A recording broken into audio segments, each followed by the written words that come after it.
We got John Pops Arthur here, training with James Toney, getting ready for the November 14 prize fighter in overseas. John, talk to us about it. How's James looking so far in camp? James is doing good. He's got big weight reduction. We're down in weight. We're down to 220 something. And we're just waiting to get the final contracts back. We sent the medicals over there to him. And as soon as they give us the word yes, we're ready. Our bags are packed and ready to go. Obviously, the tournament is one of its kind, where it's 3-round bouts and it's pretty much one champion at the end of the night. How are you going to be preparing James specifically for that kind of physically?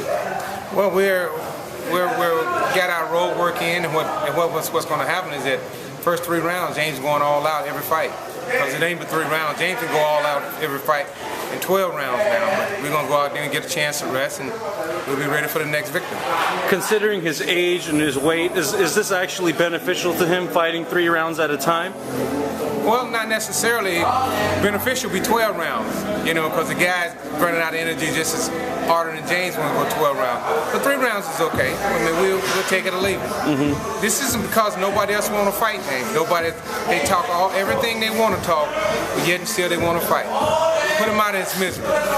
Obviously, you're familiar to all types of fighting. You come from a background of death matches. Talk to us a little about that and how it differs from the boxing scene.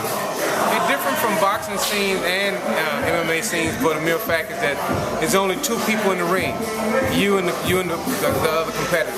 And the only way you can be declared as a winner, you have to walk all the privilege of the whole ring. And if the guy's out, if he stop moving before you make your round, you can go back and stomp his brains out, stomp his neck, stomp him in the spine, or do whatever to bring him in. So if you get knocked out, you best bet they have to lay down. They don't have to if they want to, unless they want to get killed. And did you ever go through that as a fighter or put that through your opponent? Many times. I've had over 269 fights, my man. What's that one you were talking about as far as leaving them in there? The death. Did that ever come into play? That occurs a lot of times. A lot of guys die from that. And even with boxing now, a lot of guys are getting hurt after the fact. When they go after the fact, they end up in the hospital and they end up passing away sometimes. You have very few over here, or very few in boxing, but it happens. But there is just a sudden death. Whoever can fulfill the whole interment of that fight. There's no minutes, no rounds. You can sharpen your teeth, no rules, no regulations. Obviously, that's some of the grim aspect of combat sports. Given all that and what James has gone through in the last few years, how are you approaching his career from here on forward? Well, you know what? If I ever see James get beat up real bad, then that's the end of his career. That's when we're going to stop. But right now, he's not getting beat up. I mean, he's got pretty close to 90-some fights and only 8 losses. And out of those 8 losses, nobody can show me 3 or 4 fights where he's got beat up real bad. Everybody say, oh, well, the Lebedev. Yeah, he fought Lebedev with a leg and a half. He had a fractured kneecap. Go back and check the medical report. But he refused to let me stop that fight. He said, Papa, don't stop this fight. The 7th round, he said, I can't hurt me. I'm gonna catch him coming in. The guy never came in. He just stuck that pec and got on his bicycle. Go back and look at the fights. Even the announcers were saying something is wrong with Toney's leg. He keep picking it up. He didn't have no stability on it. So the only thing he can do is try to go back to the ropes, take him back to the middle of the ring and fight it. That's the only fight anybody say he got beat up. And as far as, have you had those conversations with him? Obviously, of course. There's a lot of boxing media out there that says, James should hang him up for the last few years now, and his speech and all that stuff. There's several factors involved. What do you tell those people? I tell those people, hey, you don't do this for a living. Go and quit your job. But we got other things that we're segueing James Toney in, other than boxing. James is starting his own promotion company. So that's when we're segmenting. He's got a reality show that we're pitching around. So, and everybody said, well, his speech is slurred. James had a slur. You don't know anything about James. James had a slurred speech when he first started boxing. That's the reason why he wouldn't give interviews to the media and stuff. He'll cuss them out and everything, because that was his way out.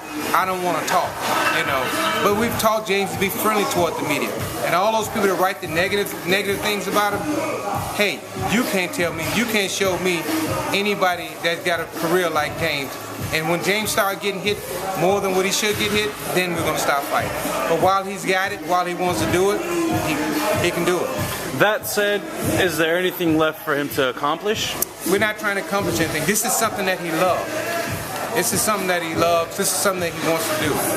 But he knows that Father Time is at his back door, knocking on his back door, and we're going to eventually walk away from it. So it's pretty much for the love of boxing, obviously for the money, and pretty much keeping that passion alive inside for him. Keeping that passion alive until we can segue into something else. Which will be? Promote. He's going to promote. He wants to promote fight asylum. He wants to do where we don't protect any fighters that's going to be on our card. We're going to have two guys that come out there and fight. You know, most times the guys try to protect. They want to know who they fight. We're not going to do that. We're just going to fight.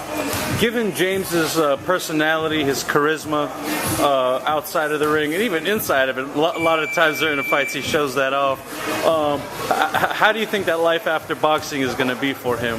Given his charismatic personality.